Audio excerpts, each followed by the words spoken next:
Est-ce qu'on pense toutes et tous de la même manière, au fond? Ou bien est-ce que notre culture, notre histoire façonne notre psychologie? Bien plus qu'on ne le croit. C'est une question vraiment fondamentale. Surtout quand on réalise qu'une énorme partie de la recherche en psychologie, elle se base sur un tout petit échantillon de l'humanité. Oui, ces fameuses populations weird, c'est ça? Exactement. WEIRD, c'est l'acronyme anglais Western, Educated, Industrialized, Rich, Democratic. Donc, occidental, éduqué, industrialisé, riche et démocratique. D'accord. Et ces populations, elles ne sont pas si représentatives en fait. Pas du tout. Elles représentent quelque chose comme 12% de l'humanité, mais près de 96% des sujets étudiés en psychologie comportementale viennent de là. C'est énorme. 96%. C'est fou. Et le plus étonnant, c'est que ces gens weird, psychologiquement, ils sont souvent l'exception. Ils ne sont pas du tout la norme humaine, contrairement à ce qu'on pourrait penser. Des exceptions, d'accord. Mais alors, comment ça se fait? Comment cette singularité occidentale s'est développée? C'est toute la question. Et pour y répondre, on va s'appuyer sur des recherches assez poussées, notamment le travail de l'anthropologue Joseph Henrich. Son livre The Weirdest People in the World, c'est ça. On va essayer de comprendre les racines historiques de cette psychologie un peu particulière. C'est ça. Et on va voir qu'une des clés, elle est assez surprenante. Elle se trouverait dans les règles sur le mariage et la famille imposées par l'Église chrétienne occidentale. L'Église, ça remonte à loin alors? Ah oui, on parle du Moyen-Âge, il y a plus de 1000 ans. On va faire un petit voyage dans le temps pour voir d'où viennent certaines de nos manières de penser. Intriguant alors. Concrètement, qu'est-ce qui nous rend si différents, nous, les weird? C'est quoi ces traits psychologiques distinctifs? Il y en a plusieurs. Le premier, c'est un individualisme très marqué.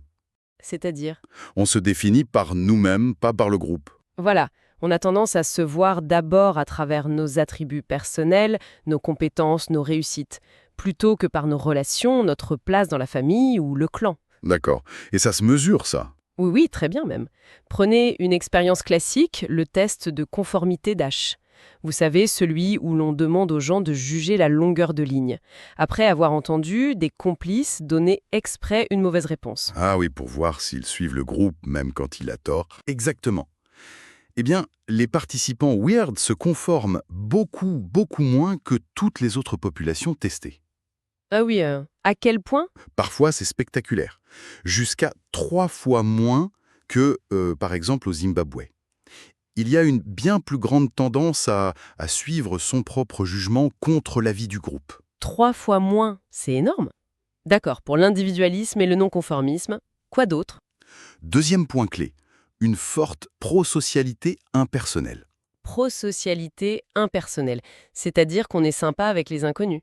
En quelque sorte, oui. Ça veut dire des niveaux élevés de confiance, d'équité et de coopération envers des gens qu'on ne connaît pas personnellement et aussi envers des institutions abstraites. Comme l'État, la justice. Voilà, le gouvernement, la police, les règles anonymes.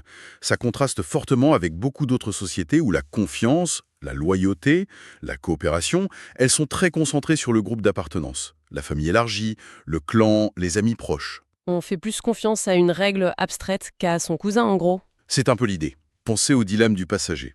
C'est un scénario classique. Votre meilleur ami renverse un piéton en voiture, il a un peu trop bu. Vous êtes sur le siège passager, le seul témoin. La police arrive. Votre ami vous supplie de dire qu'il roulait doucement, qu'il n'avait pas bu. Ah, le choix cornélien. Mentir pour l'ami ou dire la vérité. Exactement. Eh bien, les réponses varient énormément selon les cultures. Dans les sociétés weird, une majorité de gens disent qu'il faut dire la vérité, même si ça envoie l'ami en prison.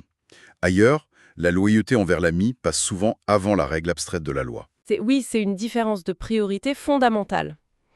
Et il y avait un troisième point aussi, sur l'intention.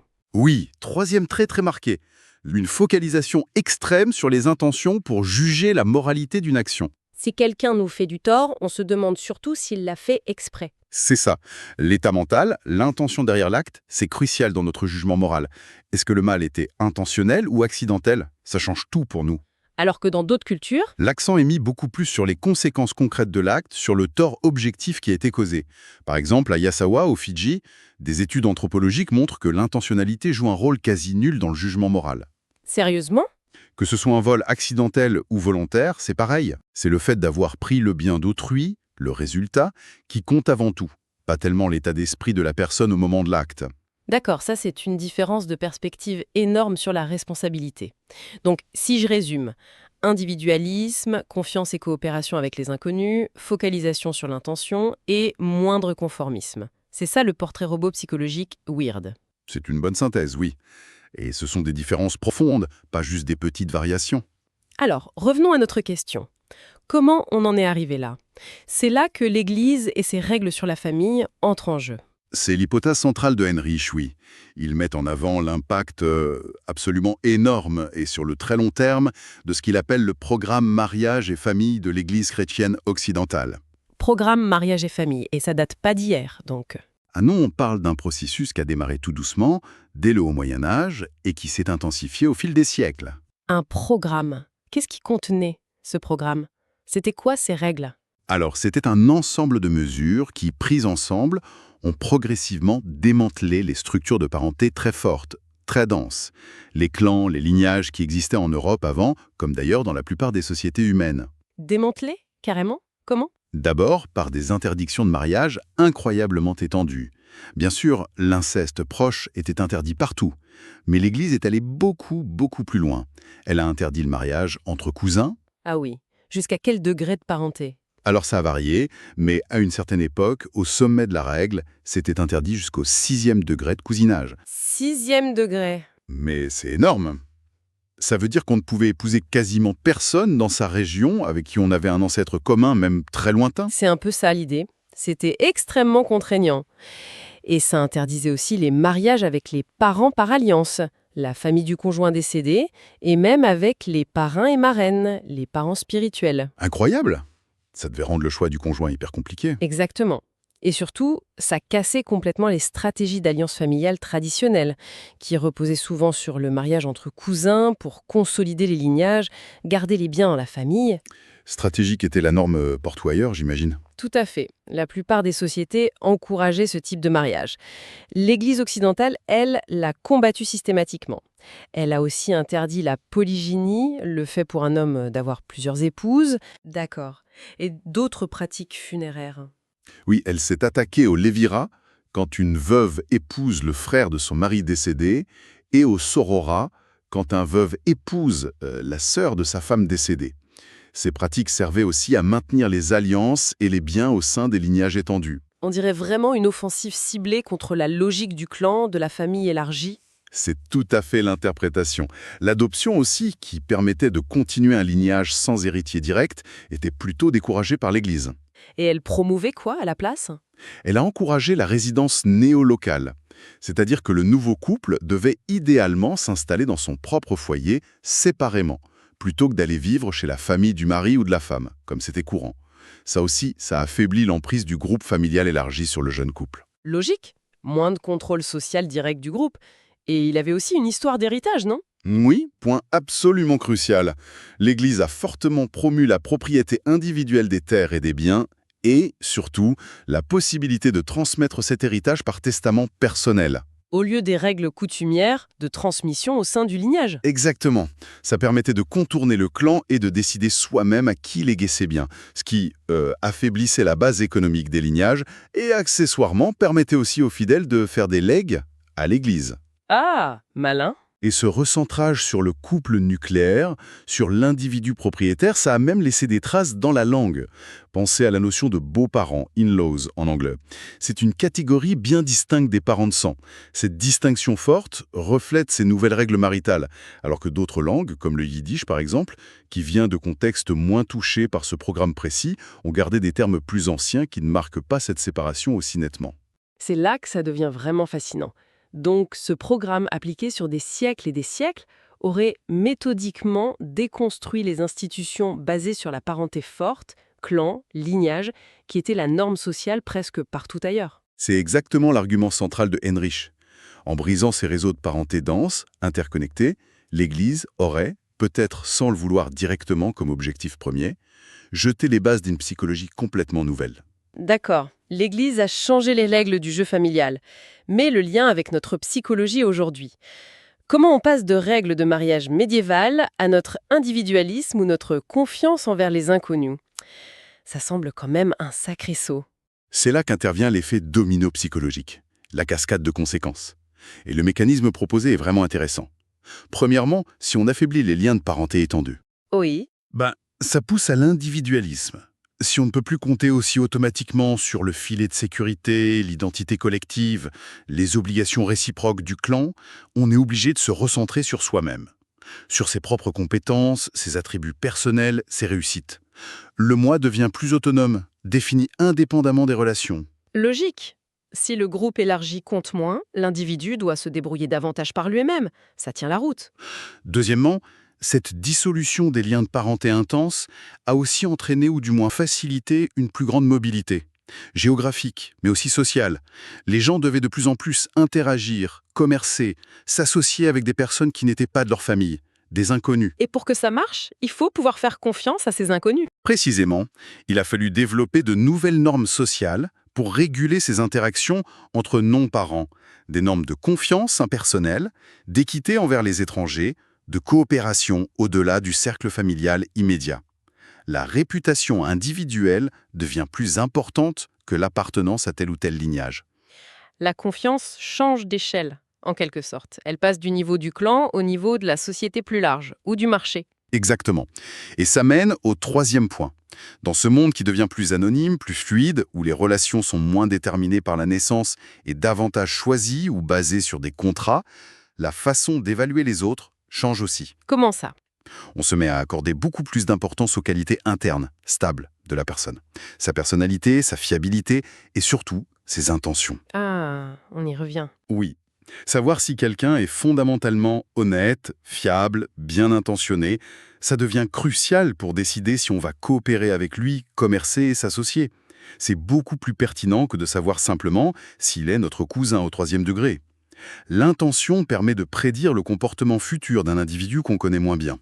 Je vois mieux le lien maintenant. L'affaiblissement du clan oblige à développer l'individualisme, la confiance impersonnelle et à juger les gens sur leurs traits internes, comme l'intention. Mais est-ce qu'on a des preuves aujourd'hui de ce lien? Est-ce qu'on peut mesurer ça, le lien entre l'histoire familiale d'une région et la psychologie de ses habitants actuels? Oui, et c'est là que la recherche de Heinrich et ses collègues devient vraiment impressionnante. Ils ont développé ce qu'ils appellent un indice d'intensité de la parenté, le KIE, Kinship Intensity Index. Un indice de... D'intensité de la parenté. Il mesure, pour plein de régions du monde, à quel point les structures de parenté traditionnelles étaient fortes historiquement. Taux de mariage entre cousins, importance des clans, vie en communauté familiale élargie, etc. Et ils ont aussi cartographié la durée et l'intensité de l'exposition historique au fameux programme Mariage et Famille de l'Église occidentale. D'accord. Et ils ont croisé ces données avec des mesures psychologiques actuelles? Exactement. Ils ont regardé comment les gens d'aujourd'hui, dans ces différentes régions, répondent aux tests, mesurant l'individualisme, la confiance impersonnelle, la coopération avec des anonymes dans des jeux économiques, l'importance accordée aux intentions dans le jugement moral. Et alors, ça correspond? Les corrélations sont stupéfiantes. Plus l'intensité de la parenté traditionnelle était faible, historiquement, ou dit autrement, plus l'influence du programme de l'Église a été longue et profonde, plus les populations actuelles de ces régions sont individualistes, font confiance aux inconnus, coopèrent de manière équitable avec des anonymes et jugent la moralité en se basant sur les intentions. Incroyable! Et ça marche aussi bien entre pays qu'à l'intérieur d'un même pays. Oui, et c'est peut-être encore plus frappant à l'intérieur des pays. L'exemple classique, c'est l'Italie. Tout le monde connaît les différences culturelles et économiques entre le Nord et le Sud. Oui, le Nord plus civique, industriel, moins de corruption, et le Sud plus familialiste, plus méfiant envers l'État, la mafia. Eh bien, ces différences psychologiques et sociales sont très fortement corrélées avec l'histoire de la parenté. Le sud de l'Italie a historiquement eu des taux de mariage entre cousins beaucoup plus élevés, et le programme de l'Église y a pénétré plus tardivement et moins complètement qu'au Nord. Donc cette vieille histoire de mariage entre cousins laisserait des traces mesurables aujourd'hui dans la confiance civique ou même la présence de la mafia? C'est ce que suggèrent très fortement les données. La force des liens de parenté traditionnels semble avoir un impact durable sur la psychologie collective et les institutions informelles. Et ça persiste même à travers les générations, chez les immigrés par exemple. Oui, c'est un autre résultat fascinant. Des études menées en Europe sur des immigrés de 2e génération, donc nés et élevés dans un pays weird, montrent que leur niveau de confiance impersonnelle, où leur degré d'individualisme est encore significativement prédit par l'indice d'intensité de la parenté du pays d'origine de leurs parents. Waouh! L'héritage culturel et psychologique est vraiment tenace. Très tenace, oui. Ça suggère que ces modes de pensée, façonnés sur des siècles, ne se changent pas en une génération. C'est fou! Est-ce qu'il y a d'autres grands changements culturels de cette époque qui auraient pu interagir avec ces transformations familiales pour façonner cette psychologie weird? C'est une excellente question. Heinrich mentionne un autre facteur majeur, qui a souvent interagi avec le premier, l'alphabétisation. L'imprimerie? La lecture? Oui, surtout avec la réforme protestante et son insistance sur le sola scriptura, la nécessité pour chaque fidèle de lire la Bible par lui-même. Ça a massivement diffusé l'alphabétisation dans certaines régions d'Europe. Et apprendre à lire, ça change le cerveau, hein? Ça change la pensée, bien sûr, ça favorise la pensée analytique, l'abstraction. Mais ça modifie aussi physiquement le cerveau. Des études montrent par exemple un épaississement du corps calleux, la structure qui relie les deux hémisphères cérébraux chez les personnes alphabétisées. Ah oui! Donc cette révolution cognitive liée à la lecture a sans doute interagi avec les changements psychologiques issus des nouvelles structures familiales, les deux se renforçant mutuellement pour accentuer cette trajectoire psychologique singulière de l'Europe occidentale, qui était déjà bien en place, disons, vers 1900. D'accord, donc on a cette psychologie weird, individualiste, confiante envers les inconnus, analytique, centrée sur l'intention, façonnée sur le très long terme par les règles familiales de l'Église et peut-être aussi par l'alphabétisation. Alors, la grande question, quelles ont été les conséquences de tout ça? Comment cette mentalité particulière a-t-elle pu contribuer à façonner le monde moderne? Eh bien, selon cette théorie, les conséquences sont absolument gigantesques. Cette nouvelle psychologie aurait créé un terrain fertile pour l'émergence de tout un tas de choses qu'on associe à la modernité occidentale. Par exemple? D'abord, l'essor incroyable des associations volontaires. C'est-à-dire? Les gens, étant moins enserrés dans les obligations et l'identité du clan, étaient psychologiquement plus libres et plus motivés pour former ou rejoindre des groupes basés sur des intérêts communs, des croyances partagées, des objectifs professionnels. Pensez aux guildes d'artisans, aux confréries religieuses, laïques, aux communes qui achetaient leur indépendance aux seigneurs, aux universités. Des groupes qu'on choisit plutôt que des groupes dans lesquels on est. Ça a dû changer beaucoup de choses, non? Énormément. Ça a permis une circulation des idées, des compétences, des innovations à une échelle inédite. Des gens d'origines différentes se rencontraient, collaboraient dans ces nouvelles structures. D'accord, et pour l'économie? Ça mène directement au deuxième point, l'expansion spectaculaire des marchés impersonnels. Grâce à cette fameuse confiance envers les inconnus. Exactement.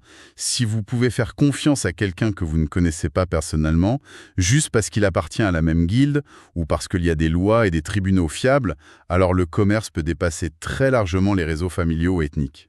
Contrairement à d'autres modèles commerciaux dans l'histoire. Oui, Heinrich compare ça par exemple aux marchands Hui en Chine ou aux marchands assyriens de l'Antiquité.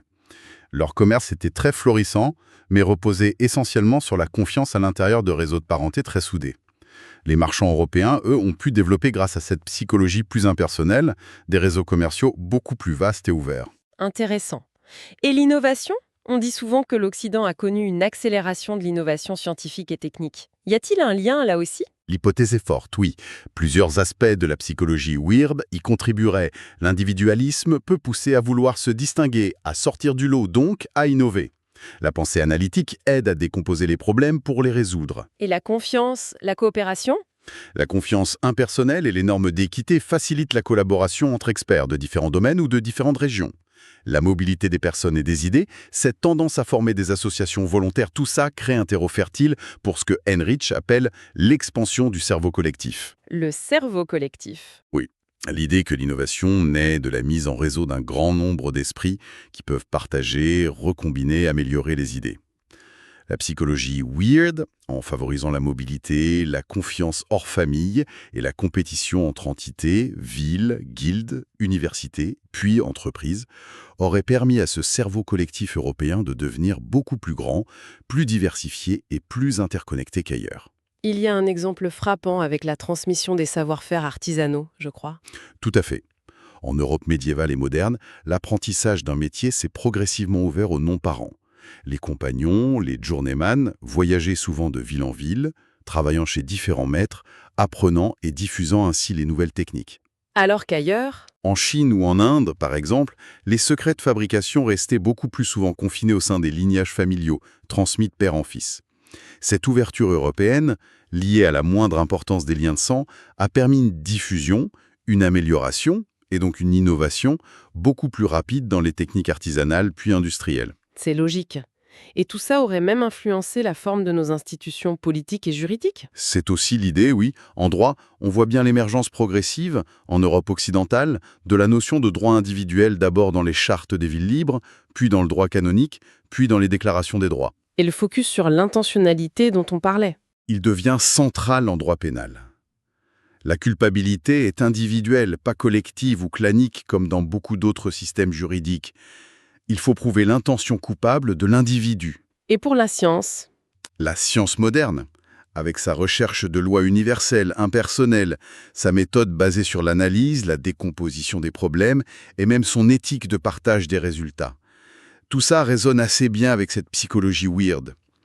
Il faut aussi un certain non-conformisme pour oser remettre en cause les autorités anciennes ou les dogmes établis. Et la démocratie représentative alors? On peut penser qu'elle est plus compatible ou qu'elle fonctionne peut-être plus facilement dans une société où les individus se sentent légitimes à avoir et exprimer des opinions personnelles, même si elles sont différentes de celles de leur groupe d'origine, et où la loyauté première n'est pas forcément envers le clan ou la tribu, mais peut aller à des principes abstraits ou à une communauté politique plus large, représentée par des gens qu'on ne connaît pas personnellement. Il faut une dose d'individualisme et de confiance impersonnelle pour que ça marche, en somme. C'est probablement un atout important, oui. C'est absolument vertigineux de se dire que des règles sur avec qui on pouvait ou ne pouvait pas se marier, édictées il y a plus de 1000 ans par des religieux, et puis déclencher une chaîne de conséquences qui a transformé notre psychologie au point de façonner notre économie, notre science, nos États modernes. C'est exactement ça, le cœur de la thèse de Emmerich.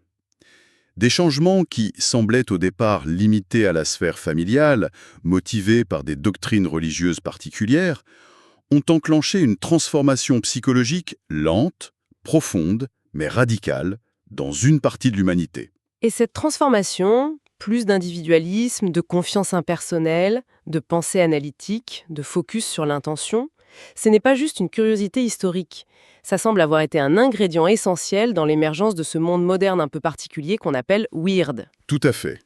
Et la conclusion, qui peut être un peu troublante, c'est que notre propre façon de penser, nos intuitions morales, notre rapport aux autres, tout ce qui nous semble normal ou naturel, eh bien c'est peut-être beaucoup moins universel qu'on ne le croit. C'est l'héritage d'une trajectoire historique très très singulière. Ce qui nous amène à une dernière question, peut-être un peu dérangeante pour conclure. Oui, ça soulève une interrogation assez fondamentale pour aujourd'hui. Si les institutions qui ont émergé en Occident, la démocratie libérale, les marchés ouverts, l'état de droit basé sur les droits individuels, si ces institutions ont coévolué pendant des siècles avec cette psychologie weird, très particulière, elle-même issue de cette histoire familiale unique. Alors que se passe-t-il quand on essaye d'exporter ou d'implanter ces institutions clés en main dans des sociétés qui ont des fondements psychologiques et des structures familiales radicalement différents? Des sociétés où la parenté intensive, le clan, la loyauté aux groupes proches sont encore très présents. Est-ce que ce décalage, ce choc culturel invisible entre des institutions formelles importées et une psychologie collective locale façonnée par une toute autre histoire, est-ce que ça ne pourrait pas éclairer certaines des difficultés qu'on observe dans le développement économique, la consolidation démocratique, ou même les tensions liées à la mondialisation? C'est une question énorme, sans réponse simple, j'imagine. Non, bien sûr. Mais c'est une question que cette perspective historique et anthropologique nous oblige à poser. Et peut-être, plus modestement, elle nous invite aussi chacune et chacun à regarder notre propre normalité avec un œil un peu neuf, à prendre conscience de cette part immense d'héritage culturel, souvent invisible, qui nous façonne de l'intérieur.